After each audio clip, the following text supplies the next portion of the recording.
오늘은 시간을 아껴야 하는 이유라는 제목으로 함께 말씀을 나누고자 합니다. 전 코카콜라 회장이 직원들에게 보낸 신년 인사의 한 구절에는 이런 구절이 있습니다. 하루의 소중함은 하루 벌어 하루 먹고 사는 가장에게, 1분의 소중함은 막차를 놓친 사람에게, 1초의 소중함은 찰나의 순간에 교통사고를 모면한 사람에게 물어보라. 우리가 어떻게 우리 시간을 보내고 있는지를 돌아보게 되는 구절입니다. 우리가 무심코 흘려보내는 1초조차 누군가에게는 인생을 좌우하는 소중한 순간일 수가 있습니다. 여러분, 제가 한 가지 좀 그림을 보여드리고자 하는데요. 한번 이 지금 사이트에 보시면 오늘 출생자가 나오고 또 올해 사망자, 오늘 사망자가 계속해서 올라가고 있는 것이 보일 것입니다. 지금 오늘 출생한 사람만 전 세계 30만 명, 오늘 사망자가 15만 명입니다. 지금 잠깐 우리가 보았던 이 10초 동안에도 사망한 사람의 숫자가 22명이나 세상을 떠났습니다. 언젠간 이 사망자 카운트에 우리 역시도 함께 보태질 날이 반드시 오게 될 것입니다. 여러분, 우리에게 있어서 시간이란 곧 생명이라 말할 수 있습니다. 우리에게 주어진 시간이 다 흘러가 버리게 되면 우리의 생명이 꺼져 버리게 될 것이기 때문입니다. 그럼 한번 생각해 보십시오. 나는 과연 내게 주어진 시간을 소중히 여기며 살아가고 있나? 내 인생 가운데 가장 많은 시간을 투자하고 있는 것은 과연 무엇인가? 또 나는 나의 생명을 무엇을 위해 쏟아붓고 있는가? 그리고 남은 나의 시간을 무엇을 위해 사용하길 원하는가? 우리가 이것을 한번 생각해 보길 원합니다. 오늘 하나님께서 우리에게 이 전도서 말씀을 통하여 도전하시는 그 말씀을 귀 기울여 듣길 원합니다. 감사함으로 이 말씀을 받을 때 그 말씀이 살아 역사하실 것이며 또한 우리의 남은 삶을 온전히 주님께 바쳐드리게 될 것입니다. 우리 함께 믿음으로 본문 말씀 1절과 2절 말씀 함께 읽어보도록 하겠습니다. 1절과 2절입니다. 시작. 너는 청년의 때에 너의 창조주를 기억하라. 곧 곤고한 날이 이르기 전에, 나는 아무 낙이 없다고 할 해들이 가깝기 전에, 해와 빛과 달과 별들이 어둡기 전에, 비 뒤에 구름이 다시 일어나기 전에 그리하라. 아멘. 여기서 보시면 너는 청년의 때에 라고 말씀을 하고 있는데, 이것은 청년들에게만 해당되는 말씀이라고 해석해서는 안 됩니다. 물론 이것은 젊은이에게 주시는 말씀이기도 하지만 동시에 이 말씀은 네가 조금이라도 더 빨리, 조금이라도 더 젊음이 있을 때, 네가 아직 숨이 붙어 있을 때 너의 창조주를 기억하라는 의미죠. 세월이 흘러가는 속도는 참 빠릅니다. 흔히들 우리가 이런 말들을 하죠. 10대의 시간은 시속 10km로, 50대의 시간은 50km, 80대의 시간은 80km로 흘러간다고 하죠. 이 자리에 계신 여러분들도 다 이 말에 동의하실 것입니다. 풀이 마르고 꽃이 시드는 것처럼 우리의 육신 역시 금방 시들어 사그러질 것입니다. 오늘 본문 3절부터 5절의 말씀은 금방 시들어버리는 우리 육신에 대해서 시를 지어 노래를 부르고 있는 것인데요. 하지만 개역개정 성경의 번역이 너무 어렵기 때문에 제가 새번역 성경을 준비했습니다. 제가 읽어드릴 테니까 한번 여러분의 성경과 3절부터 5절의 개역개정과 한번 비교하면서 들어보시기 바랍니다. 그때가 되면 너를 보호하는 팔이 떨리고 정정하던 두 다리가 약해지고, 이는 빠져서 씹지도 못하고, 눈은 침침해져서 보는 것마저 힘겹고, 귀는 먹어 바깥에서 나는 소리도 못 듣고, 맷돌질 소리도 희미해지고, 새들이 지저귀는 노랫소리도 하나도 들리지 않을 것이다. 높은 곳에는 무서워서 올라가지도 못하고, 넘어질세라 걷는 것마저도 무서워질 것이다. 검은 머리가 파뿌리가 되고 원기가 떨어져서 보약을 먹어도 효력이 없을 것이다. 사람이 영원히 쉴 곳으로 가는 날 길거리에는 조객들이 오간다. 이것이 바로 이 전도서의 이 솔로몬이 하고자 하는 뜻입니다. 여러분 말씀이 어떻습니까? 하나도 틀린 것이 없죠. 우리 육신은 전부 다 이 말씀처럼 되어가고 있습니다. 여러분 어떠십니까? 인생이 참 이런 글을 읽다 보면 무상하다는 생각이 들지 않으십니까? 이 가운데 계신 여러분도 한때는 아주 건강하고 기운이 솟았을 때도 있으셨을 것입니다. 건강 때문에, 몸의 불편함 때문에 걱정하게 될 날이 올지 전혀 예상하지 못했던 때도 있으셨을 것입니다. 하지만 오랜 시간 바람을 맞으면 바위조차 풍화되어서 바스라지는 것처럼 마치 우리의 육신도 세월의 바람을 맞아 점점 쇠약해져 가고 있지 않습니까? 몸이 여기저기 아프고 기력이 점점 쇠하고 의욕은 나질 않고 뭘 하려고 해도 겁이 나고 이런저런 걱정은 점점 더 많아집니다. 건강 문제는 물론이고요.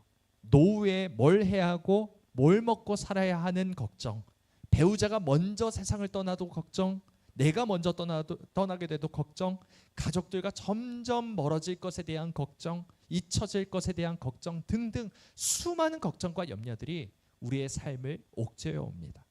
오히려 나이가 들면 들수록 이런저런 걱정이 많아지니 시간이 많은 것처럼 보이지만 오히려 더 시간이 없죠.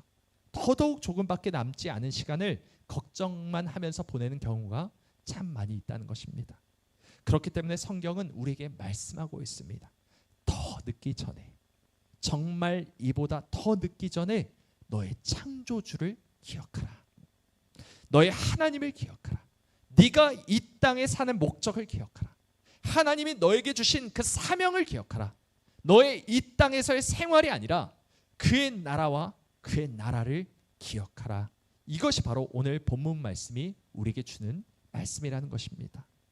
사도 바울 역시 우리에게 이렇게 권면합니다. 세월을 아끼라. 때가 악하니라. 여러분, 시간을 아끼는 것은 그저 세상 사람들의 재테크나 여러 가지 자기 개발의 한 기술이 아닙니다. 이것을 누가 명하셨습니까? 하나님이 명령하신 명령이라는 것입니다. 이 악한 세상 가운데 살면서 그리스도인이 해야 할 본분이 하나가 있다면 그것이 바로 시간을 아끼는 것, 세월을 아끼는 것이죠. 이 말씀은 단순히 세상 사람들처럼 근면 성실하게 살라는 의미가 아닙니다. 이 땅에 수많은 사람들이 근면하게 성실하게 살아갑니다. 하지만 대부분은 자기가 먹고 살기 위해, 성공하기 위해 또는 행복하게 살기 위해서 근면 성실할 뿐입니다. 하지만 성경이 말씀하는 것은 단순한 도덕적인 의미의 근면 성실함이 아니죠. 시간을 쪼개야만 복받는다, 시간을 쪼개가면서 살아야만 복받는다는 식의 자기 개발서 같은 메시지가 아닙니다. 우리가 세월을 아껴야 하는 이유는 우리에게 주어진 이 시간이 하나님이 주신 선물이기 때문입니다. 여러분, C.S. 루이스라는 영적 거장의 책 중에 이런 책이 있습니다. 스크루테이프의 편지. 혹시 들어보셨는지 모르겠습니다. 이 베테랑 악마인 스크루테이프라는 이 악마가 초보 악마 조카에게 조언을 하는 방식으로 이 사람이 해학적으로 쓴 글입니다.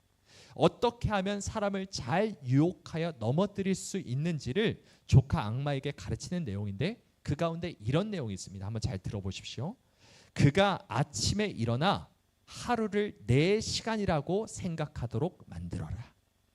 그가 그 시간을 하나님이 주신 선물이 아니라 자기 것이라 믿게 되면 누가 방해하는 순간 그는 분노하게 될 것이다. 그러니까 지금 이 베테랑 악마가 사람을 어떻게 유혹하면 된다 말하고 있습니까? 시간을 내 것이라 착각하게 만들라는 것이죠. 이것이 바로 사탄의 메시지입니다. 성경은 분명 시간이 하나님의 선물, 하나님이 주어주신 것이라 가르칩니다. 하지만 사탄은 하나님께서 주신 선물과 같은 이 시간을 내 시간이라고 생각하게 함으로써 아무런 의미 없는 행동을 하는데 시간을 낭비하게 만든다는 것이죠.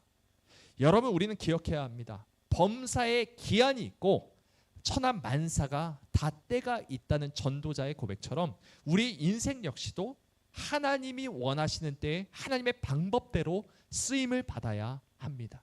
그래야만 우리의 인생이 빛나고 하나님께 기쁨이 되는 법이죠. 이 세상에서 우리에게 주어진 시간이 영원할 것이라고 생각하며 살아가는 것만큼 어리석은 일은 없습니다. 하나님을 기억하지 못하고 하나님이 나를 부르신 목적을 인식하지 못하고 아무런 의미 없이 허송세월하거나 쓸데없는 걱정하는데 염려하는데 매어 살아간다면 우리에게 맡겨진 사명은 어떻게 하겠습니까? 전도서 우리 오늘 본문 말씀 7절 말씀 우리 함께 읽어볼까요? 7절입니다. 시작. 흙은 여전히 땅으로 돌아가고 영은 그것을 주신 하나님께로 돌아가기 전에 기억하라. 우린 영원히 이곳에 있지 않을 것입니다. 우리의 영혼은 머지않아 반드시 하나님께로 돌아가게 될 것입니다. 하나님이 언제 부르실지 우리가 어떻게 알겠습니까? 오늘 부르실지 내일 부르실지 우리는 알 수가 없습니다. 여러분보다 이 자리에 서 있는 제가 더 빨리 가게 될지 주님이 언제 부르실지 전혀 알 수 없습니다. 가는 데는 순서가 없습니다. 한번 나 자신에게 질문을 던져보십시오. 부름을 받게 되는 그날, 주님께서 오라 하시는 그날, 나는 과연 하나님 앞에 당당히 설 수 있는가? 나에게 주신 사명, 나를 부르신 하나님의 뜻을 이루기 위해 세월을 아끼고 한 시간 한 시간, 1분 1초를 하루하루를 충성스럽게 살아가고 있는가? 14절 말씀에 본문 말씀은 아니지만 14절 말씀은 이렇게 말씀합니다. 하나님은 모든 행위와 모든 은밀한 일을 선악간에 심판하시리라 말씀합니다.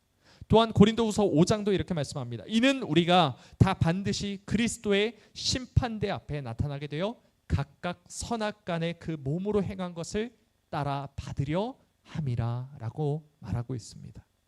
우리 주님께서는 우리에게 맡겨진 사명을 온전히 감당했는지 우리를 오라 하신 후에 하나하나 계수하실 것입니다.